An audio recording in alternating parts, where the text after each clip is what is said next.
একবার এক ইঁদুর লক্ষ্য করল বাড়িতে ইঁদুর মারার ফাঁদ পাতা রয়েছে। সে খুবই ভয় পেয়ে গেল। বাড়িতে ফাঁদ পাতা হয়েছে, আমাকে সাহায্য করো। ফাঁদটা আমার কোনো ক্ষতি করবে না, আমি সাহায্য করতে পারবো না। তুমি কি আমাকে সাহায্য করবে? ওই ফাঁদ বড়দের জন্য নয়, আমি সাহায্য করতে পারবো না। যা আমার কোনো ক্ষতি করতে পারে না, তাতে আমি সাহায্য করব না। শেষ পর্যন্ত নিরাশ হয়ে ইঁদুর তার ছোট্ট ঘরে ফিরে এলো।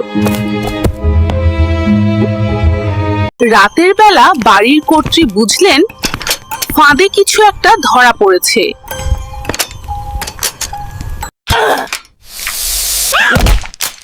সাপ সাপ ধরা পড়েছে।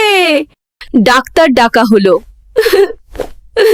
চিকিৎসা শুরু হলো, কিন্তু অবস্থা ভালো ছিল না। ডাক্তারের পরামর্শে পথ্য হিসেবে বাড়িতে থাকা সেই মুরগি জবাই করে স্যুপ খাওয়ানো হলো। আত্মীয় স্বজন আপ্যায়নের জন্য ছাগল জবাই করতে হলো। আরো চিকিৎসার জন্য শেষ পর্যন্ত গরুটিকে কসাইখানায় বিক্রি করে দেওয়া হলো। সময় বাড়ির কর্ত্রী সুস্থ হয়ে উঠলেন, আর ইঁদুরটি তার ছোট্ট ঘর থেকে সবকিছু নীরবে পর্যবেক্ষণ করলো। শিক্ষা: অন্যের সমস্যাকে তুচ্ছ করলে একদিন সেই সমস্যাই তোমার জীবনে বড় বিপদ হয়ে দাঁড়াবে।